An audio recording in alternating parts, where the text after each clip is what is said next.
I'm Cynthia James, and this network is about changing lives one woman at a time.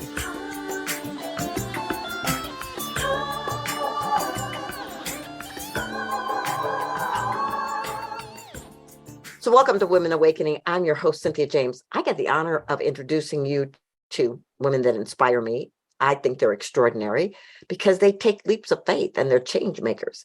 And so they show you the portals of possibility that you can step into your dreams and create. And so I am very excited in this moment that I get to tell you that you can subscribe. You can subscribe to Spreaker, Spotify, iTunes, iHeart, YouTube. And it's really wonderful because you get to be with these women every week. And so I'm very grateful that I get to be with these women. I want to introduce you to someone that I just met.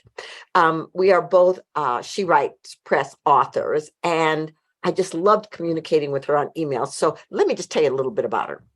Kelley Holland is the founder and CEO of Own Your Destiny, where she provides financial coaching and empowerment programs for women. She's also the author of the forthcoming book, You Are Worthy: Change Your Money Mindset, Build Your Wealth, and Fund Your Future. I think we all need this book, right? So previously, Kelley spent 2 decades as an award-winning business and personal finance journalist with the New York Times, BusinessWeek, and CNBC. One of her cover stories helped BusinessWeek win a national magazine award. Kelley holds a graduate business degree from the Yale School of Management, and she is a chartered financial analyst. She lives in northern New Jersey with her husband and an ever-changing number of adult children. So welcome. So happy that you're here. Thank you, Cynthia. I'm thrilled to be here. It's such a treat. So I just want to start with how you grew up. I mean, I'm sure you didn't just come on the planet and go, well, I will be a financial manager and tell people how to be successful. That's probably not how it started. It wasn't exactly. I grew up in suburban Buffalo, mostly. My parents met in graduate school, so that tells you something. I'm the child of nerds. But I'll tell you the money version of my growing up because that feels relevant here. My father was in law school when he had a complete change of heart, said he didn't want to do that, had this huge break with his father over this whole thing. He decided to become an English professor instead. So his father cut him off financially, and that schism never healed. But he met my mom. They had this beautiful marriage, and, we lived the academic, the life of an academic. So it wasn't fancy. It was middle class, but, lots of books and things like that. But throughout my childhood, there was this message that money wasn't the point. Money causes arguments and division. And if you pay too much attention to money, it can hurt you.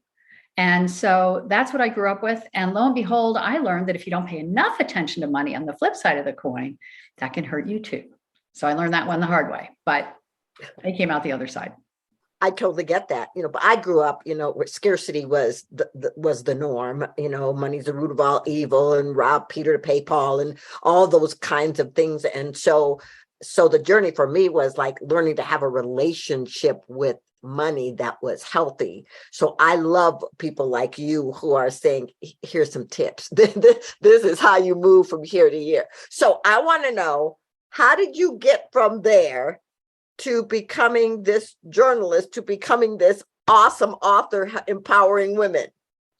Okay, so it's a bit of a windy journey, but I'll try and go through it quickly. So I always loved to read, and I like to write, and I like to research things and figure out what was going on. So a little bit sort of after I was finished with college, I realized that I wanted to do policy. I was always very politically interested and, interested in women's issues and in particular. And so I decided what I wanted to do was policy. I got a job with the New York State Senate, working for the finance committee there. And my job was to oversee the legislation that came through from certain, related to certain agencies. And so I would look at this these proposals and analyze them, research what they might do, and then explain all that to our members so they could decide how to vote. So I was researching, putting together the information and giving it to people so they could make a choice. Okay. Fast forward to business school. I thought I'd learn how to run a foundation and be a leader. And I did learn how to be a leader, but I also along the way fell in love with investment management. And I just loved how it all fit together and the math behind it and the logic. And so I decided I could use my policy focus to go into what was then called socially responsible investing. Now it's ESG, but it's investing with social screens so that you do or don't invest in things depending on your, philosophy about the world. But I thought I had to go to Wall Street first to learn how to do all this. So I did, and I became a securities analyst, and I would research companies, write reports, and communicate to our sales force so they could figure out what to tell their clients. You see the pattern? Yeah, okay. You're a journalist. You've always exactly. So I just didn't know it yet. So then, but I was miserable on Wall Street. It was just not my value set, and so finally a light bulb went off, and I realized, oh, this is what journalists do. And so I had this financial background now. So I thought my way in would be through like what are called trade publications. So the publications focused on people in a particular line of business. So that's what I did. I got a job at a little tiny Circulation 800, a little newsletter called Bond Week. And then I moved up to Bank Letter. And then I moved up to American Banker. But then I got my big break and I got to BusinessWeek, and I was the money and banking editor and then an associate editor for a number of years, and then onto the Times and CNBC. It's a great world. High stress, high pressure, high stakes, but it really, I believe it's the bedrock of our democracy to have a free and fair press. And I'm proud to have played a little tiny part in that. I couldn't agree with you more. And they're in my blessings every single day, not just journalism here, but around the world. Around the world, exactly. Journalists are struggling. So I want to talk about women in money. Yes. Because I have an academy, it's called the Academy of Women Emerging, and it's women entrepreneurs, and they come in for a year and we help them build their businesses. And one of the places they get stuck is around money. Oh, yeah. Their relationship to money, looking at their income statements, really, really creating budgets. I mean, there's resistance there. So have you found that? And what do you do to support women in moving beyond those places? Well, I have found that. And in fact, that's the reason I have my business and the reason I wrote my book. Because just to backtrack a tiny bit, back when I was a journalist at CNBC, I was writing about personal finance. And what I realized was, yes, we all know women face the pay gap and spend more time out of the workforce and have a longer lifespan and all these structural things. But what I hadn't really focused on was the fact that women are stuck with all that, despite all the advice giving and everything. And all the people out there like me saying, save early, retire later, do this, do that. Nothing was really changing. The pay gap was stuck. Women were still shouldering the main burdens at home and so on. And I realized, okay, something else is keeping women. It's not the information is present. So what's going on? And I realized there was an emotional barrier between women and taking charge of money, that just many of us just don't feel confident when it comes to money or believe that we are capable. So that's when I went and got my coach training to start helping women over the emotional hurdle with money so that then they would be in a receptive state and ready to learn what in fact is simpler than all the jargon and mumbo jumbo makes it sound like. So that's how I came to my practice. But absolutely, I see it in my coaching all the time. I mean, I will tell you about a serial entrepreneur I coached. She'd had a successful business before, and then she was launching a second one. She came to me because she wanted to do it right. And she would sit on my couch. This was her body language. I mean, she was like a tangled up knot. And as we talked and we helped her uncover her strengths and she had to overcome some thoughts that she had about what happened with her first business and stuff she was blaming herself for that was not her fault. And just to see the strengths that she did summon there and was now bringing to her new business to carry forward. You could see it in the way she was sitting, and you could see it in the way she talked about her business. And once she started believing in herself, she was a sponge, and she's off to the races. She's hired staff. She's made it thriving through the pandemic. It's lovely to see. So yes, a long way of saying absolutely many women have emotional hurdles to overcome with respect to money. Well, and that's why one of the things I loved about your book was that the first thing in the subtitle was change your money mindset. Yeah. Mm-hmm. And so it's so emotional. Yes. And we can be in such places of shame around our relationship to money. I remember when I had my first coach, and she said, okay, I need you to look at your finances. I almost had a meltdown, because it wasn't that I wasn't doing okay, but there was something about if I really looked at it, I was going to really see how terrible I was. And that's exactly it. You think these numbers describe your self-worth. No, they're numbers. They are, to be clear, data. And when you look, what you are seeing is your starting point on your journey to greater financial wellness. That's it. You're just gathering the data. It has no reflection on you as a person. Okay. Ladies, I hope you just heard what she said. It's just data. It is just data. Information.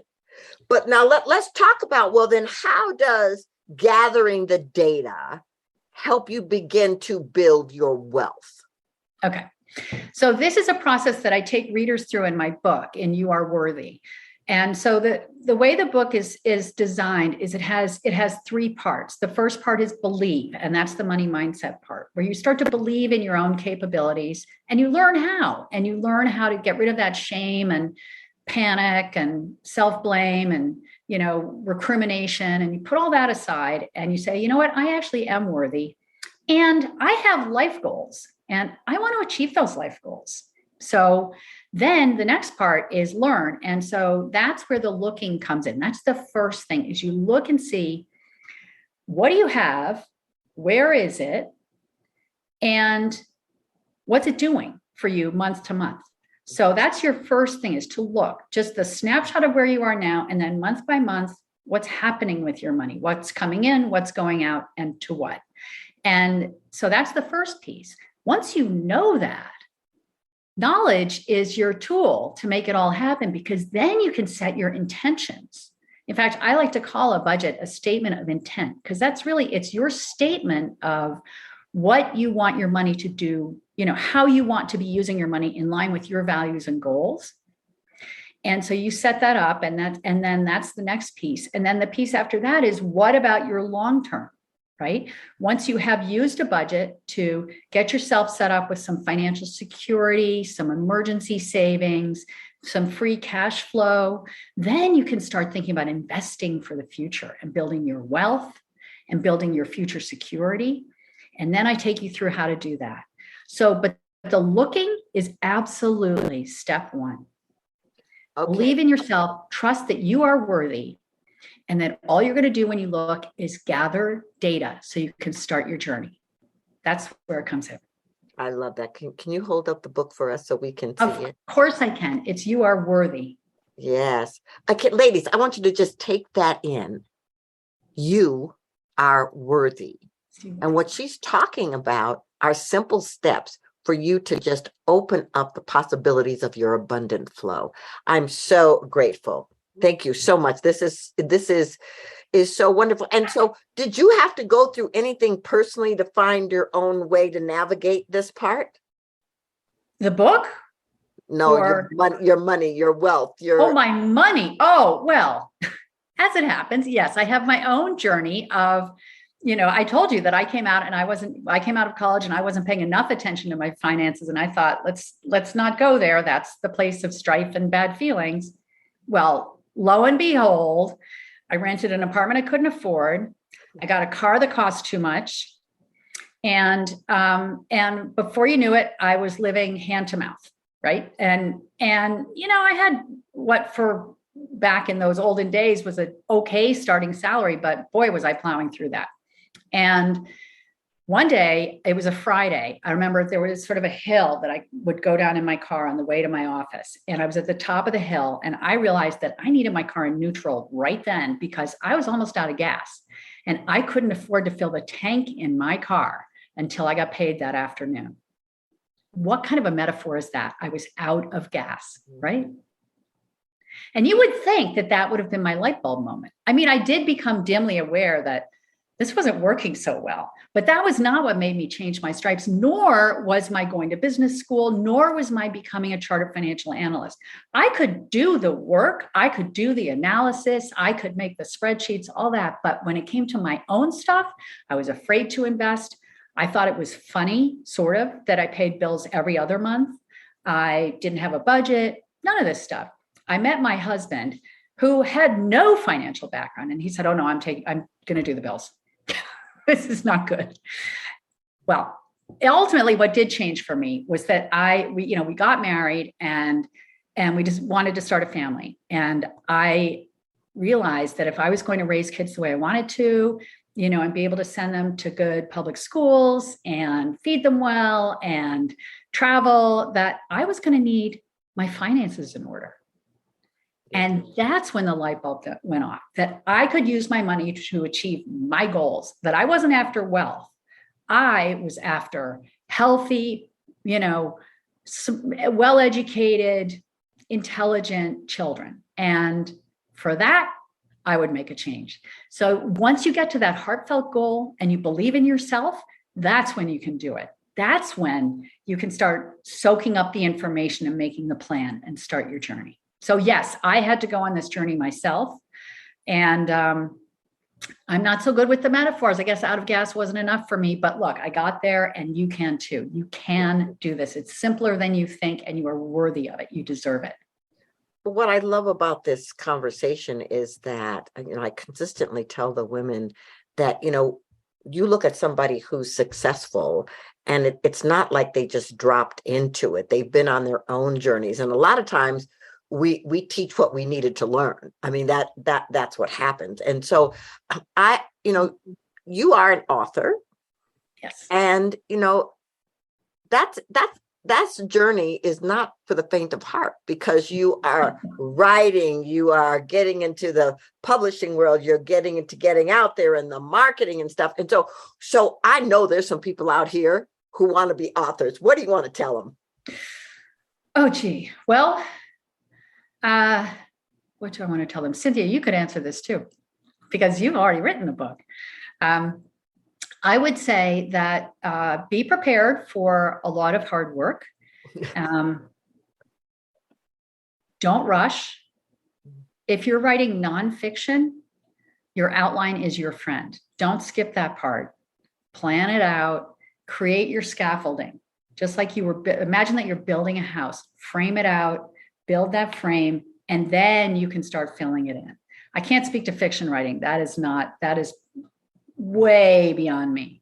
But if you're writing a nonfiction book, your structure, your plan, your pre-plan will guide you. So don't rush, pace yourself. For me, what worked was writing early in the morning, every morning, but everybody has their way. There is no one right way. The right way for you is the one that helps you finish the book. So you experiment till you find what works. Be gentle with yourself. Mm-hmm. And understand that books take all kinds of forms and appear in the world in all different ways. So you can be an author. Yeah. And I want to just remind you ladies about collaboration. Kelley and I met because she's a collaborator. She wanted to connect with other people who are writers and doing, and that's an important thing, because I think especially when women come together and we nurture and support each other, we become more powerful and we become more visible. And so I just want to tell you, everything that she just said is really important. And, it takes a little bit of time to launch a book and publicize it and get your name out there, but don't give up, because if there's a message that wants to come through you, there's a reason. There's a reason. Yes. So how do people find you, Kelley? How do they get to you? Well, you can look at my website, kelleyholland.com. Kelley has an extra E. That's the bonus point. That's the easiest way. Okay. And your books on Amazon, yes? My book is available anywhere books are sold. Yes. Love it. Love it. And love you can it. download the first chapter on my website right now. Awesome. So I asked the people on my show the same last question. So here it is. The name of this show is Women Awakening. Mm-hmm. What do you think is the most important thing about women awakening on the planet today? Cynthia, awakening is such a great word. It really, I would say, believe this, we are so amazing. Mm-hmm. We are so amazing. And when we awaken to that and we use our resources, including our money, but not only our money, in service of our purpose, we can be a force for all kinds of good in the world. We are worthy, we are capable, we can awaken, and we can shine. All of us. Oh, it's beautiful. Thank you so much. And Kelley, thank you for being here. I'm excited about your. Thank you. I really am excited to see your book in the world and changing lives. I really, it's really quite wonderful. And ladies, I say the same thing to you at the end of every show. You're a masterpiece in the making. You're dynamic. You're mighty. You're powerful. You're unrepeatable. So whatever that is, it wants to come through you. There's a reason. That dream, that desire wants to come through you because you are the one to deliver it the way you deliver it. And so I'm excited that you look at people like Kelley and you use them as examples for taking one step at a time to move in the direction of your dreams. I'm grateful to be with you. I love you, and I will see you next week.